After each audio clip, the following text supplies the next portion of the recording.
Terminons par la rétrospective de sprint, c'est le dernier événement de Scrum. On le voit sur l'infographie, hein, la rétrospective de sprint, elle boucle le sprint complètement et puis après on repasse au sprint planning.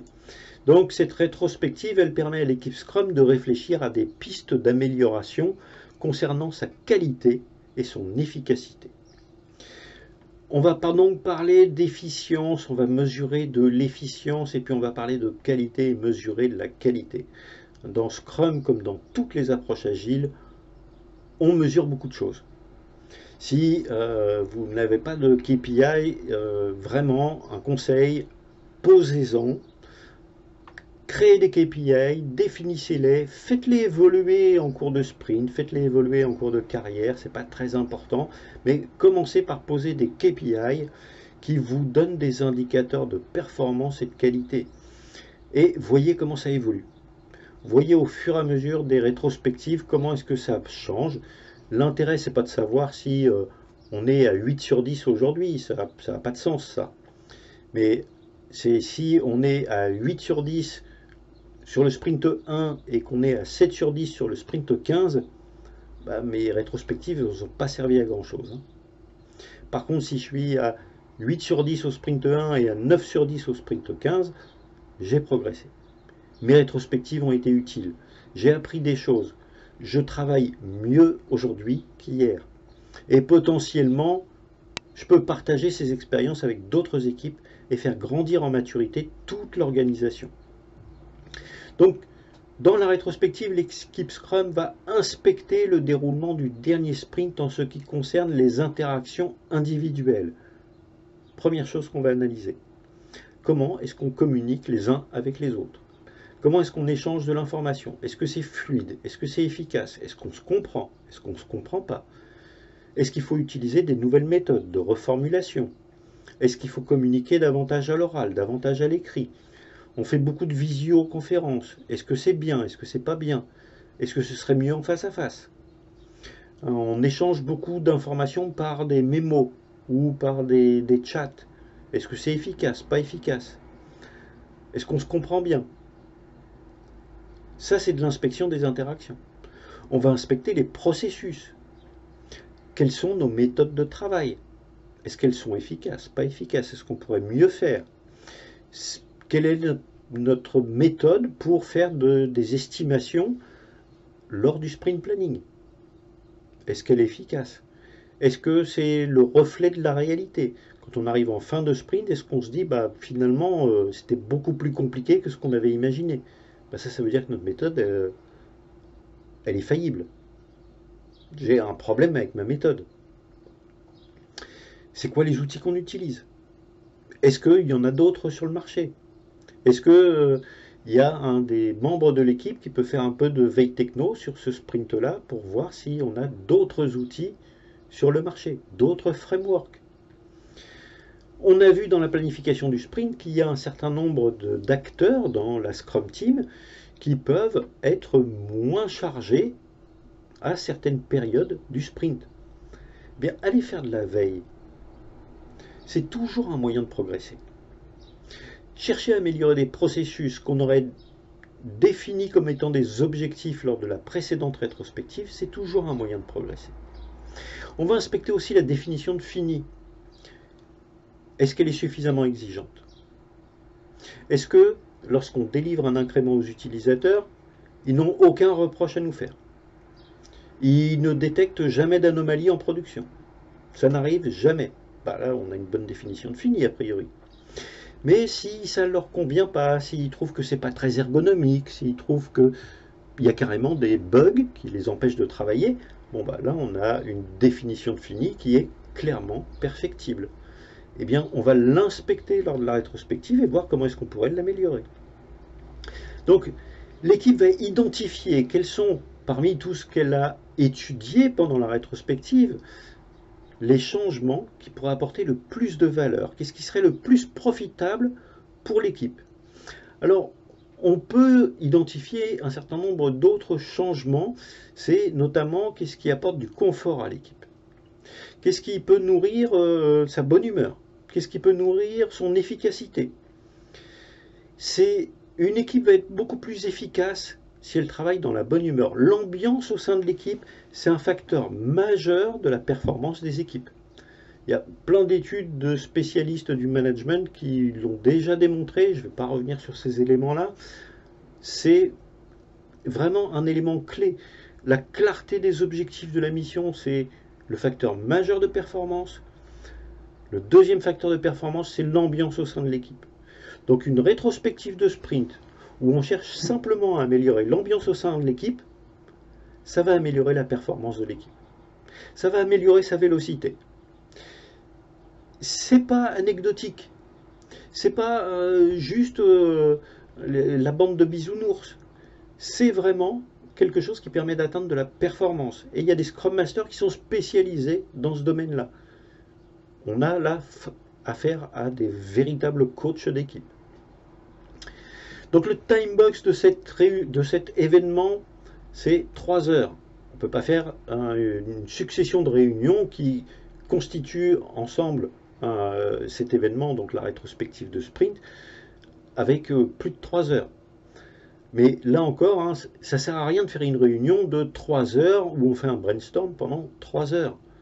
Il vaut mieux scinder cette réunion, mais là encore, hein, on ne s'appuie que sur les membres de l'équipe. Mais ça peut être une première réunion où on va avoir que le Scrum Master et le Product Owner qui font un bilan ensemble.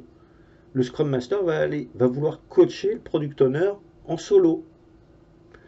Parce qu'il n'a pas forcément envie de lui révéler un certain nombre de choses ou de lui faire prendre conscience d'un certain nombre de comportements en public devant l'équipe. Ça fait partie de la rétrospective. On peut avoir une autre réunion où c'est le Scrum Master et certains membres de l'équipe. Parce qu'il y a des problèmes dans leurs interactions individuelles. Ils ne se parlent pas forcément tous bien. Ça fait partie de la rétrospective. Donc vous voyez, la rétrospective de sprint, on peut avoir plusieurs réunions dedans, plusieurs événements à l'intérieur de l'événement, mais au global, ça ne doit pas dépasser 3 heures. Quelques bonnes pratiques, commencer par un icebreaker. Rappelez à tout le monde les 5 valeurs de Scrum. Plus les membres de l'équipe individuellement vont incarner ces valeurs, donc focus, ouverture, respect, courage, engagement, plus on va se remémorer ces 5 valeurs, et plus on va pouvoir identifier des points d'amélioration lors de la rétrospective. Il n'y a pas de mauvaises idées. Il n'y a pas quelqu'un qui a une idée débile, ça n'existe pas. Ce qui est débile, c'est de ne rien dire. Ce qui est débile, c'est d'avoir une rétrospective où on considère que tout va bien, il n'y a rien à améliorer. On est les champions du monde. Ça, c'est pas une bonne idée, ça. Mais par contre, suggérer quelque chose qui paraît pas forcément à propos, il ne faut pas hésiter à le faire. Donc là aussi, il y a un travail du Scrum Master pour aller coacher l'équipe, l'aider à dépasser parfois les craintes qu'elle peut avoir à s'exprimer. Il y a des individus qui ont peur de s'exprimer en public, qui ne sont pas très à l'aise, il faut les mettre à l'aise. Il n'y a pas de petits membres de l'équipe non plus. Il faut vraiment éviter, s'il y a un stagiaire dans l'équipe, de l'ostraciser, de ne jamais lui donner la parole. Très souvent, il y a de très bonnes idées qui viennent de la part d'un nouvel entrant dans l'entreprise, parce qu'il a une vision qui est complètement fraîche, parce que lui, il amène son expérience d'ailleurs. Et il peut très souvent s'étonner d'un certain nombre de pratiques et questionner simplement l'équipe sur l'origine de ces pratiques, pourquoi est-ce qu'on fait de telle ou telle manière. Ça peut créer des changements qui sont très profitables à l'équipe et potentiellement même à toute l'organisation. Autre bonne pratique, mesurer objectivement la maturité agile de l'équipe et communiquer sur cette mesure. Qu'est-ce qu'on fait bien, qu'est-ce qu'on fait moins bien, où est-ce qu'on commence à être vraiment mature sur la gestion de quel événement, est-ce que notre planification de sprint, on est satisfait de la manière dont ça se passe, ou est-ce que sur ce point-là, on pourrait s'améliorer. Pareil pour la revue de sprint, pareil pour les daily scrum, le backlog refinement. Est-ce que nos artefacts sont transparents et compréhensibles? Est-ce que nos engagements sont respectés? On va mesurer, dernière bonne pratique, les écarts entre les objectifs qu'on se fixe et la réalité. Très souvent, hein, que ce soit en termes d'engagement de l'équipe, on s'engage à réaliser tous ces éléments à la fin du sprint. Est-ce qu'on a réellement atteint notre objectif? Et la rétrospective de sprint, c'est le moment de faire un bilan et sans les parties prenantes, hein, même si on peut communiquer parce qu'on est transparent avec les parties prenantes par la suite, on peut leur envoyer un résumé des actions qu'on souhaite mettre en œuvre pour info. C'est pas pour avis ou pour validation, mais juste pour info. Mais cette réunion, hein, on l'a fait vraiment en équipe, en Scrum Team. C'est le meilleur moyen de pouvoir progresser. Toujours quelques bonnes pratiques. Analyser le dernier sprint. Lister ce qui a bien marché, lister ce qui a posé problème. Et ça aussi, c'est une bonne manière de faire une rétrospective. Qu'est-ce qui marche bien? Qu'est-ce qui marche moins bien? Ce qui marche bien, comment est-ce qu'on peut le standardiser? Et ce qui marche moins bien, comment est-ce qu'on va faire pour éviter que ça se reproduise? C'est pas inéluctable. Il faut faire peut-être les choses autrement. Si on a des problèmes récurrents, il faut changer les manières de faire. Ce qui est très important en conclusion donc, de cet événement, c'est de disposer d'indicateurs de performance. Hein, je le répète, c'est important d'avoir des mesures dans Scrum. On mesure vraiment beaucoup de choses. Les éléments essentiels pour faire une bonne rétrospective, c'est par exemple de mesurer la vélocité, c'est-à-dire la capacité de l'équipe à délivrer un certain nombre de story points ou de points de complexité quotidiennement, à chaque sprint. C'est quoi l'écart entre la vélocité réelle et la vélocité potentielle? Il y a une capacité de travail, certes, mais combien d'anomalies on a créées? Combien d'anomalies on a dû corriger en cours de sprint? On avait planifié qu'on aurait 3-4 anomalies, on en a eu 12. Notre planification n'est pas bonne. C'est clair. Il va falloir qu'on s'adapte sur le sprint prochain, qu'on planifie les choses autrement, de manière peut-être plus réaliste. On a passé beaucoup plus de temps à faire de la correction d'anomalies qu'on a découvert en cours de sprint que ce qu'on avait initialement prévu.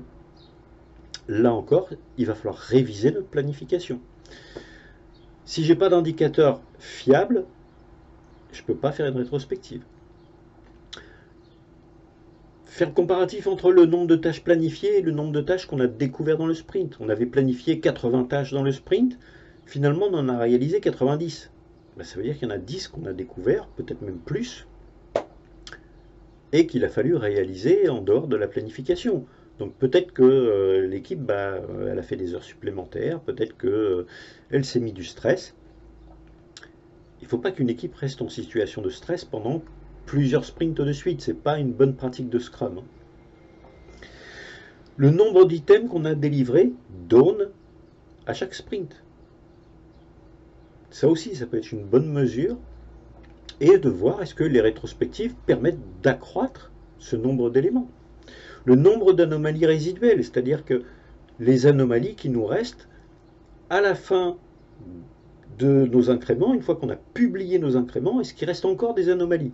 Ça va nourrir une rétrospective, notamment sur l'évolution de la définition de fini. Ça peut être aussi la mesure de la satisfaction des clients. Si la satisfaction des clients n'évolue pas, bon, ça peut être neutre, mais si elle baisse, ça peut être un problème. Il va falloir analyser ça lors d'une rétrospective, pourquoi nos clients sont de moins en moins satisfaits. Là encore, ce n'est pas une bonne chose.